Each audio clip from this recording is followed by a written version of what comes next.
आफ्नो क्लासबाट आइसकेपछि मेरो दिनचर्या यसरी सुरु भयो साथीहरू भने झोलासोला भिरे। त्यसपछि म यसो अब कामतिर जान पर्यो, दिनभरि बसेर झ्याउ हुन्छ, एकछिन यसो जाउँ न भन्ने हिसाबले चाहिँ अनि यसो आफ्नो अनुहार हेरेको त ह्यान्डसम देखिरहेको छु। अनि त्यसपछि चाहिँ कानमा एयरपोर्ट लाउनु पर्यो भनेर एयरपोर्ट अनि ऐनामा यसो हेरेको त रिफ्लेक्ट भइरहेको के रहेछ भन्दा मेरो अनुहार रहेछ साथीहरू। अनि ज्वानो खाएँ, मुखमा हालेँ ज्वानो, यसो सर्दी सम्झाउँछ भनेर। त्यसपछि अनि हेलमेट लाएँ अनि मेरो बाटुली फोहोर रहेछ सलक्क सफा गरेँ, पुछपाछ गरेर टिलिक्क टल्काइसकेपछि अनि म त्यहाँदेखि अनि म सर आफ्नो पिकअप पोइन्टतिर लागेँ है। प्यासेन्जरले कुरियर गर्नु भएको रहेछ अनि त्यो कुरियर लिनको लागि म पिकअप पोइन्टतिर लागेँ। गुटुङटुङ गल्ली गल्ली छान मार्दै गल्ली घुस्दै फेरि म सर्टकट बाटो एकदमै मन पराउने कि साथीहरू। अनि सर्टकट बाटोतिर गल्ली छिरेँ, सर गल्ली हाने अनि ठ्याक्क लाएर म सिधै मेन रोडमा निस्किन्छु है साथीहरू। यहाँबाट यो कुन्नामा फेरि यस्तो स्पिडले आइदिरहेको एउटा अर्को मुरदार। त्यसपछि मैले त यो मुलाले मलाई ओभरट्याक गर्ने भन्दा फेरि म त्यसको पछाडि कुदेर गएँ ठ्याक्क ओभरट्याक गर्छु यो मुलालाई सोचिरहेको थिएँ। अनि मेन रोडमा पुगेँ साथीहरू। होस् किन भाँडापन्थी गर्नु भनेर म चाहिँ सबै क्रस गरेर अनि कीर्तिपुर सिनेमा हलतिरको बाटो लागेँ। कीर्तिपुर सिनेमा हल हुँदै म गएँ भत्केपाटी उति माथि उठाएको छ नि साथीहरू, त्यो व्हाइट हाउस के कीर्तिपुरको व्हाइट हाउस सुन्नु भयो? यो घुम्नुको लागि एकदमै राम्रो उचित ठाउँ छ। म यहाँ पुगेर आइसकेको भएर तपाईँहरूलाई जानकारी दिएको। अनि म सर गएँ, भित्र धेरै गल्ली रहेछ कि साथीहरू, भित्र धेरै गल्ली रहेछ। अनि ठ्याक्क लाएर म भित्रपट्टि गइसकेपछि अनि पिकअप पोइन्ट आउन आँट्यो है त। पिकअप पोइन्ट आयो, पिकअप गरेँ सामान। अनि के साथीहरू पिकअप गरिसकेँ। हेर न यहाँ कति राम्रो कालीहरू, रातीहरू, पहेँलीहरू धेरै रहेछ यहाँ। म चाहिँ एनिमल लभर भएर साह्रै मनपर्छ मलाई चाहिँ फेरि है एनिमल्सहरू। अनि उनीहरूसँग खाने अनि त्यसपछि त्यहाँबाट निस्किन्छु भनेको त बाटो कताबाट जाँदा सर्टकट होला सोधेँ एउटा भाइलाई। अनि उहाँले चाहिँ यताबाट जानु न भनिसकेपछि म सर घुमेँ। अनि सर घुमेर त्यसपछि सर गएर अगाडि त्यो बाटोतिर अल्झेँ। अब यहाँबाट चाहिँ कहाँ जाने होला सोचेर उभिएको त उहाँ भाइले फेरि देख्नुभएछ। अनि दाइ त्यहाँबाट होइन नि यताबाट जानु न भनेर भन्नुभयो। त्यसपछि मैले त्यहाँभन्दा त यतिबाट जाँदा ठिक होला नि होइन। अनि मैले फेरि तपाईँहरूलाई व्हाइट हाउस देखाएँ साथीहरू, यो व्हाइट हाउस हो कीर्तिपुरको। अनि फेरि निस्केँ म सर बाटोमा कुदेँ गएँ। त्यसपछि अलि अगाडि आइसकेपछि फेरि आफ्नो अगाडि पनि अनुहार देखाउन भन्ने भयो। अनुहार त केही पनि नदेखिने साथीहरू है गाडीमा। अनि म सर कुदेँ। अब यो हाम्रो भत्केपाटीदेखि माथि मेन रोड निस्किने बाटो तपाईँको। अब यहाँबाट म भत्केपाटीको नजारा देखाउनेछु हेर्नुहोस् है त। के भने चुनाव लागिसकेपछि पुरा हुसु लाएर त्यस्तै छ है, सूर्यले हारिसकेपछि यस्तै छ, गाह्रो छ। अब ठिक छ जेसुकै होस्, बिस्तारै घाम लाग्ला नि भन्दै म गुटुङ कुदेँ। अनि सिधै साथीहरू म चोबारको ओह्रालो सल्लाहघारी हो चोबारको सल्लाहघारी के। यहाँ हाम्रो धेरैका के भन्छन् धेरैका बिहे भएका छन् भनौँ न यो सल्लाहघारीमा घुम्न आएर। त्यसपछि मैले यतापट्टि भुकुसैनीको कि के हो थाहा भएन मलाई होइन, त्यहाँ के भइरहेको थियो यसो देखाएँ। अनि यो पछाडिको चाहिँ टियुको नजारा हो त, टियुको पछाडिको जङ्गलतिरको नजारा। पहिला चितुवा आउँछ भन्थ्यो ठाउँतिर, त्यही नजारा हो। अनि त्यसपछि फेरि म कुदेँ आफ्नो गन्तव्यतिर गुटुङ कुदेँ साथीहरू। हाम्रो यो चोबार निस्किने बाटो हो कि पल्खुदेखिको, अहिले धेरै राम्रो बनाएको छ। अनि त्यसपछि हेर्नुहोस् साथीहरू म सर पुगेँ बल्खुचोकबाट सिधै पारी कटेर म चाहिँ यहाँबाट अनि कुलेश्वरतिर लागेको। कुलेश्वरको भित्री गल्लीमा कुदिहालेँ नि, सर्टकट खोजिहालेँ नि। मलाई पुग्नुपर्ने नक्सल थियो कि साथीहरू, नक्सल सामान पुऱ्याउनु थियो। अनि गणेशस्थान मन्दिर पनि भेटियो कुलेश्वरको, अनि दर्शन गरेँ। त्यसपछि यो चाहिँ फलफुल मन्दिर हो। यो फलफुल मन्दिरतिर चाहिँ फेरि लास्टै जाम हुने कि साथीहरू। यो अगाडिको दाइले फेरि चाक देखाउँदै बाटै छेक्ने यो मुलालाई ओभरट्याक गर्नुपर्छ भनेर अनि ओभरट्याक गरेर अगाडि गएँ। अनि त्यसपछि साथीहरू अगाडि गएर म सर पुगेको। अनि फेरि यो गाडीलाई यता साइडबाट छिराउँ भनेको फेरि त्यो चाकेर आएछ फेरि अगाडि। अनि त साथीहरू मेरो त तमास थियो। अनि सट्टामा त साइडमा हालेर अनि त्यहाँ पुलबाट क्रस गरेर निस्केँ अगाडि है साथीहरू। अनि त्यसपछि म त्यहाँबाट निस्किसकेपछि फेरि अगाडि जान्छु भनेर यताबाट निस्किन खोजेको त।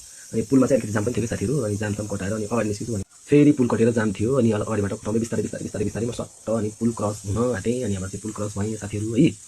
अनि पुल क्रस हुन बित्तिकै फेरि त्यो चाकेदै फेरि चाक देखाएर अगाडि आइसकेछ। अनि यो मलाई फेरि आएछ भन्दा फेरि ओभरटेक गरेर म अगाडि निस्केँ। अनि त्यहाँदेखि टुङ हुँदै म त्यहाँदेखि सिधा टेकु चोकमा पुगेँ। टेकु चोकमा यसो हेरिरहेको थिएँ, ट्राफिक दाइले आउनुहोस् भनेर बोलाइहाल्नुभयो। त्यसपछि म त कुदिहालेँ साथीहरू। फेरि जाम खुल्यो भने मलाई फेरि सुरुमै निस्किनु पर्ने, मान्छेहरूले अलि झुक्क्यायो है। अनि त्यसपछि म कुदिहालेँ, टुङ कुदेँ। अनि भोटेबालको भित्र गल्लीबाट छिराएर म सिधै भित्रको गल्ली खाली थियो, तर यो पनि जामै हुने बाटो आज चाहिँ खाली थियो। अनि भोटेबालको भित्रबाट गुटुङ खाली भेटाएपछि मैले फेरि तुफान हानिदिने के।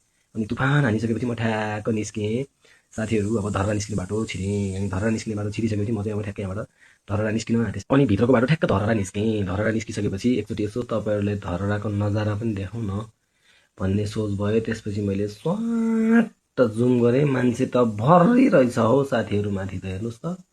अनि त्यसपछि होस् भनेर त्यसपछि कुदेँ। पुरानो धरहरा साथी ढलेको धरहरा, त्यसपछि नयाँ धरहरा हो। अनि यो बाटो फेरि टुङ कुदेँ। अनि सामान पुऱ्याउनलाई हतार थियो, कुदिहालेँ, सर कुदेँ। यो धरहरानिरको जाम हेर्नु न साथीहरू, यताउताबाट पेल गर्छ भने जसले जहाँबाट मलाई त्यहीँबाट छिराउन खोज्छ हेर्नुहोस्। अनि म पनि के कम भनेर म त स्वाट यताबाट घुमेर अगाडिबाट मत्त निस्किहालेँ मेन रोडतिर होइन साथीहरू।